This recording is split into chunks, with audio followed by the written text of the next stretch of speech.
بسم اللہ الرحمن الرحیم۔ ہماری آج کی ویڈیو ان لوگوں کے لیے ہے جو گورنمنٹ کی سروس میں آنا چاہتے ہیں، جو گورنمنٹ میں ملازمت کرنا چاہتے ہیں۔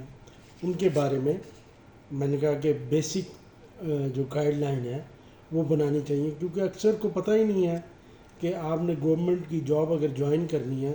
تو اس کا طریقہ کار کیا ہے۔ تو ہم ذرا اس کو ڈسکس کرتے ہیں آج کہ اگر آپ گورنمنٹ کی نوکری لینا چاہتے ہیں تو کس طریقے سے آپ گورنمنٹ میں امپلائی ہو سکتے ہیں۔ ایک تو گورنمنٹ میں دو قسم سے بندے بھرتی کیے جاتے ہیں، دو طریقوں سے بندے بھرتی کیے جاتے ہیں۔ ایک طریقہ یہ ہے کہ ڈپارٹمنٹ جو خود ہے وہ کرتا ہے ریکروٹمنٹ۔ دوسرا طریقہ یہ ہے کہ ڈپارٹمنٹ پی پی ایس سی کو، ایف پی ایس سی کو، یا جو بھی ریکروٹنگ ایجنسی ہے، یعنی اگر بلوچستان میں ہے تو بلوچستان پبلک سروس کمیشن کو، سندھ ہے تو سندھ پبلک سروس کمیشن کو اپنی ریکوزیشن بھیجتا ہے اور کہتا ہے کہ مجھے یہ میری ریکوائرمنٹ ہے اور اس کے مطابق مجھے بندے بھرتی کر کے دیں، یعنی مجھے آفیشلز یا آفیسرز بھرتی کر کے دیں۔ تو یعنی کہ دو قسم کے طریقے ہو گئے، ایک ڈپارٹمنٹ خود کرتا ہے اور ایک جو ہے پی پی ایس سی یا ایف پی ایس سی کرتا ہے۔ اچھا، اب جب ڈپارٹمنٹ خود کرتا ہے اس میں بھی دو قسم کی ریکروٹمنٹ ہوتی ہیں۔ ایک ریکروٹمنٹ ہوتی ہے کہ جو لوور لیول کے درجہ چہارم کے لوگ ہوتے ہیں ان کے لیے کوئی ٹیسٹ وغیرہ نہیں ہوتا۔ اگر ٹیسٹ ہے، اگر ڈرائیور بھرتی کرنے ہیں تو ڈرائیونگ کا ٹیسٹ ہوگا، مالی بھرتی کرنے ہیں تو مالی سے شاید کام کرا کے دیکھا جائے، لیکن ایسا کوئی ٹیسٹ نہیں ہوتا، اس میں کوئی شارٹ لسٹنگ نہیں ہوتی، صرف ان کے وہ دیکھا جاتا ہے، ان کی ڈگریز کو دیکھا جاتا ہے یا ان کے سرٹیفکیٹس کو دیکھا جاتا ہے اور اس کے مطابق ان کو شارٹ لسٹ کر کے پھر ان کا ایک انٹرویو بس جس میں نام وغیرہ پوچھا جاتا ہے اور بھرتی ہوتی ہے۔ لیکن ایک ڈپارٹمنٹ میں ٹیسٹ یہ ہے کہ اگر آپ کلیریکل سٹاف میں جانے لگے ہیں تو کلیریکل سٹاف میں آپ کا جو ٹیسٹ ہے اس میں وہ ٹیسٹ لیں گے، کیونکہ کلیریکل سٹاف کے لیے ضروری ہے کہ اس کی ٹائپنگ سپیڈ ہونی چاہیے، کیونکہ اس نے ڈیٹا انٹر کرنا ہوتا ہے، تو ڈیٹا انٹری کے لیے اس کی ایک منیمم سپیڈ جو ہے وہ ریکوائر ہوگی، تو اس کا ٹیسٹ ہوگا۔ تو کلیریکل سٹاف میں اگر ڈپارٹمنٹ بھی آپ کو اگر بھرتی کرے گا تو وہ آپ کا کمپیوٹر کی سپیڈ کا یا ٹیسٹنگ وہ آپ کی ٹائپنگ سپیڈ کا ٹیسٹ لے گا، اس سے پھر وہ آپ کو وہ بھرتی کرے گا۔ تو یہ ایک طریقہ یہ ہے، اور پہلے ایک کوئی ٹیسٹ ہو جائے گا پھر انٹرویو ہو جائے گا، اس میں پھر ٹیسٹ بھی آپ کا لیا جائے گا، پھر اگر کیونکہ ٹیسٹ آپ کا لیا ہے تو اس کے لیے پھر انٹرویو بھی ہوگا، انٹرویو میں بھی آپ کا کانفیڈنس اور سارا کچھ چیک کیا جائے گا۔ تو یہ تو ڈپارٹمنٹ کے لیول پہ ہو گئے کہ کیسے آپ ڈپارٹمنٹ میں بھرتی ہو سکتے ہیں اور کیا طریقہ کار ہے۔ تو اس کے علاوہ بعض ڈپارٹمنٹ ایسا بھی کرتے ہیں کہ جو خود بھرتی کرتے ہیں لیکن وہ یہ چاہتے ہیں کہ ان کے پاس شارٹ لسٹ لوگ آئیں، شارٹ لسٹنگ وہ کروا لیتے ہیں۔ تو شارٹ لسٹنگ کے لیے مختلف ایجنسیز بھی بنی ہوئی ہیں، جیسے این ٹی ایس ہے وہ شارٹ لسٹنگ کر کے دیتا ہے، اور بھی دوسرے اگزام ہیں جو شارٹ لسٹنگ کر کے دیتے ہیں۔ وہ جب شارٹ لسٹنگ ہو جاتی ہے، شارٹ لسٹنگ کے بعد پھر انٹرویو کنڈکٹ کیا جاتا ہے اور انٹرویو کر کے اس کو فائنلائز کیا جا سکتا ہے۔ ٹھیک ہے، تو ایک تو یہ ڈپارٹمنٹ اس طرح کرتا ہے۔ باقی دوسرے کمپٹیٹیو ایگزامز میں نے آپ کو بتا دیا کہ پی پی ایس سی یا ایف پی ایس سی لیتا ہے، اس کے اندر تین قسم کی کیٹیگریز میں ان امتحانوں کو آپ ڈال سکتے ہیں۔ ایک امتحان یہ ہوتے ہیں جس میں آپ ون پیپر کے مطابق دیتے ہیں، یعنی کہ ایک ہی پیپر آپ دیتے ہیں، ایم سی کیوز ہوتا ہے، ملٹیپل چوائس کویسچن ہوتا ہے، اس کی آپ نے تیاری کرنی ہوتی ہے، اس کو تیاری کرنے کے بعد آپ وہ پاس کرتے ہیں، پھر اس کے بعد انٹرویو ہوتا ہے، انٹرویو کے نمبر ہوتے ہیں، پھر اس کے ساتھ آپ کی جو اکیڈیمک کے نمبر ہیں وہ سارے ملا کے آپ کا میرٹ بن جاتا ہے۔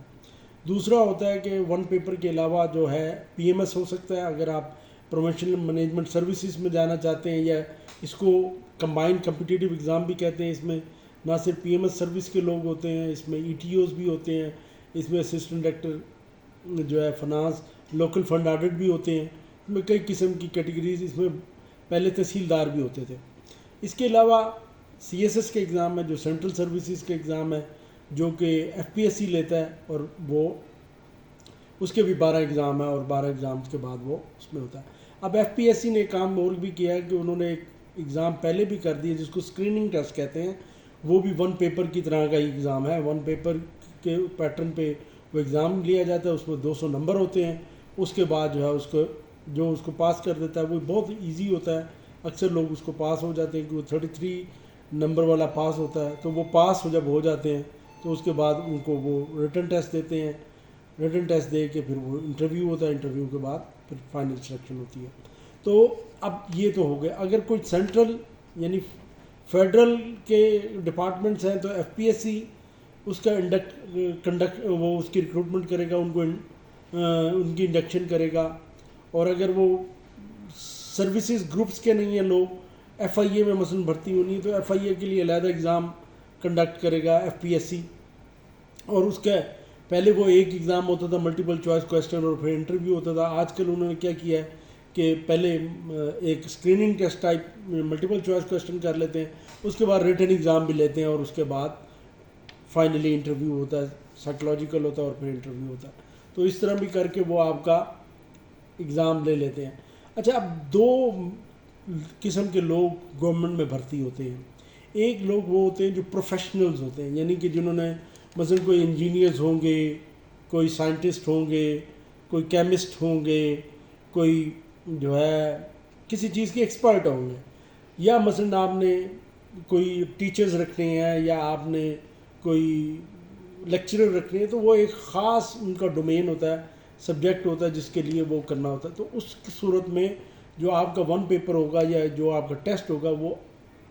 آلموسٹ آپ کے سبجیکٹ سے متعلق ہوتا ہے۔ یعنی اگر آپ لیکچرر بھرتی ہونا چاہتے ہیں گورنمنٹ میں تو اس کے اندر آپ کے 80% جو ٹیسٹ ہے وہ آپ کے اپنے کور سبجیکٹ سے ہوگا، اور 20% جو سبجیکٹ ہے وہ آپ کا جنرل نالج سے ہوگا۔ تو اس میں وہ آپ کی پروفیشنل کیپیبلٹیز کو چیک کرتے ہیں،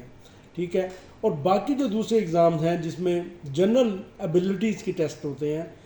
لیے جاتے ہیں، وہ آپ کو شارٹ لسٹنگ ہوتی ہے، شارٹ لسٹنگ کر کے آپ کو جب بھرتی ہو جاتے ہیں تو پھر آپ کو ٹریننگ دی جاتی ہے، اس ٹریننگ کے مطابق پھر آپ جو ہے آگے کام کرتے ہیں۔ تو یہ دو قسم کے، یعنی کہ اگر دو ریکروٹمنٹ ٹائپس بھی اس میں آپ سمجھ لیں ہو گئی، دو پھر ٹائپس آف جو لوگ ہیں وہ بھی بھرتی ہوتے ہیں اس میں۔ ایک آپ پروفیشنلز کہہ سکتے ہیں، ایک آپ جنرل ایڈمنسٹریٹر کہہ سکتے ہیں، یا جنہوں نے جنرل ٹائپ آف ورک کرنا ہوتا ہے وہ آپ بھرتی کرتے ہیں۔ تو یہ ہے، تو اس میں یہ دو چیزیں اہم ہیں۔ تو اس میں جو یہ پپ اگر آپ کرنا چاہتے ہیں،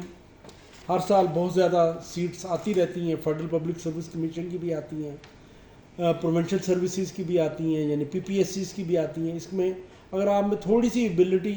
آپ وہ کریں، تھوڑی سی محنت کریں، تو آپ ان امتحان کو آرام سے پاس کر سکتے ہیں۔ مین اس کا طریقہ کار یہ ہے کہ اگر آپ کسی بھی گورنمنٹ کے ایگزام میں بیٹھنا چاہتے ہیں یا اس کو گورنمنٹ کی جاب لینا چاہتے ہیں تو آپ جنرل نالج کی تیاری کریں۔ آپ جنرل نالج جتنا اچھی آپ کی اس پہ جنرل نالج پہ گرپ ہوگی، اتنا آپ کا جو ریٹن پارٹ ہے وہ آسانی سے ہو جائے گا۔ جب ریٹن پارٹ ہو جائے گا تو اس کے بعد جو پی پی ایس سی ہے وہ ایک سیٹ کے اگینسٹ 5 بندوں کو بلاتا ہے فار انٹرویو، یعنی کہ اگر 20 سیٹیں ہیں تو 100 پیپل جو ہے وہ ان کو بلایا جائے گا فار دی انٹرویو، اس میں سے پھر 20 لوگ سلیکٹ ہوں گے۔ اسی طرح دوسرے بھی ہے، لیکن جو پی ایم ایس اور سی ایس ایس کے ایگزام ہیں اس میں آپ نے 50% ایگریگیٹ لینا ہوتا ہے، اور اس کے بعد ہی وہ آپ اس کے لیے ایلیجیبل ہوتے ہیں۔ اور ضروری نہیں ہے کہ آپ ایک سیٹ کے اگینسٹ اتنے زیادہ بندے پاس ہوں، جتنے بندے پاس ہوں گے انہی کو بلایا جائے گا۔ کبھی کبھی ایسا بھی ہوتا ہے کہ کم بندے پاس ہوتے ہیں اور نمبر آف سیٹس جو ہے جن کے لیے ریکروٹمنٹ کرنی ہوتی ہے وہ زیادہ ہوتی ہے، اس صورت میں پھر وہ سیٹیں خالی چلی جاتی ہیں۔ اکثر آپ نے دیکھا ہوگا سی ایس ایس کی میں سندھ اربن کی سیٹیں خالی چلی جاتی ہیں، بلوچستان کی سیٹیں خالی چلی جاتی ہیں کیونکہ وہاں سے لوگ پاس نہیں ہوتے۔ اسی طرح کچھ سندھ رورل کی بھی سیٹیں خالی چلی جاتی ہیں کیونکہ وہاں سے کینڈیڈیٹ نہیں آتا، پاس نہیں کر پاتا۔ لیکن جو دوسرے ایگزام ہے اس میں ایسا نہیں ہوتا، اور میرٹ بھی کوئی فکس میرٹ نہیں ہوتا۔ میرٹ جو ہے وہ ڈیپینڈ کرے گا کہ کتنے سیٹیں ہیں اور اس کے اگینسٹ جو ہے کتنے لوگ پاس ہوئے انہوں نے انٹرویو کے لیے کال کرنے ہیں۔ اگر ٹیسٹ ٹف آ گیا ہے تو ہو سکتا ہے اس کا 50 سے بھی کم جو ہے وہ میرٹ بنے اور بندوں کو کال کیا جائے۔ اگر ٹیسٹ آسان آ گیا ہے تو ہو سکتا ہے 60 پہ 60 یا 65 پہ بھی میرٹ بن سکتا ہے، اور اسی طرح میرٹ انکریز ہو جائے گا اور اس کے اوپر پھر اس طرح لوگوں کو کال کیا جائے گا، پھر اس پہ انٹرویو ہوگا اور انٹرویو کے بعد فائنل جو ہے وہ کیا جائے گا۔ یہ دو ہی چیزیں ہیں جو جو بھی گورنمنٹ میں نوکری کرنا چاہتا ہے تو سب سے پہلے اسے پتہ ہونا چاہیے کہ وہ کس ڈپارٹمنٹ میں جانا چاہتا ہے، اور اس ڈپارٹمنٹ کی جو متعلقہ ریکروٹمنٹ ایجنسی ہے وہ کون سی ہے، ٹھیک ہے، اس کے مطابق پھر وہ دیکھے، پاس پیپرز کو دیکھے کہ پہلے اس کی کیسے تیاری کی گئی ہے یا کیسے ٹیسٹ آتے رہے ہیں، اس کو دیکھے۔ پھر جب ایک ایڈورٹائزمنٹ آتی ہے تو ایڈورٹائزمنٹ میں بھی لکھا ہوتا ہے کہ کس قسم کا اس کا انٹرویو ٹیسٹ ہوگا، انٹرویو کیسے ہوگا، سارے اس کے مارکس بھی لکھے ہوتے ہیں، تو اس کو دیکھے، تو اس کو دیکھ کے تو وہ تیاری کر سکتا ہے۔ آج کل اگر آپ تھوڑی سی بھی محنت کریں تو آپ کوئی بھی اچھی گورنمنٹ جاب لے سکتے ہیں، لیکن اس کے لیے آپ کو 5-6 مہینے بیٹھ کے ٹک کے بیٹھنا پڑے گا اور اس کو لگ کے تیاری کرنی پڑے گی، اور پھر جا کے آپ اس کو حاصل کر سکتے ہیں۔ اتنا کوئی مشکل نہیں ہے، لیکن کیونکہ لوگ اس کو اتنا اچھے طریقے سے نہیں کر پاتے، اور ٹیسٹ کیونکہ کمپٹیشن بھی بہت ٹف ہے، تو اس وجہ سے اکثر اسٹوڈنٹ فیل ہوتے نظر آتے ہیں۔ لیکن میرے نزدیک گورنمنٹ کی نوکری لینا بہت آسان ہے، اگر آپ تھوڑی سی بھی محنت کریں، تھوڑا سے آپ نمایاں ہو جائیں تو آپ آرام سے اس کو ٹیسٹ پاس کر سکتے ہیں اور انٹرویو پاس کر کے نوکری اپنی جو ڈریم جاب ہے وہ لے سکتے ہیں۔ Thank you very much.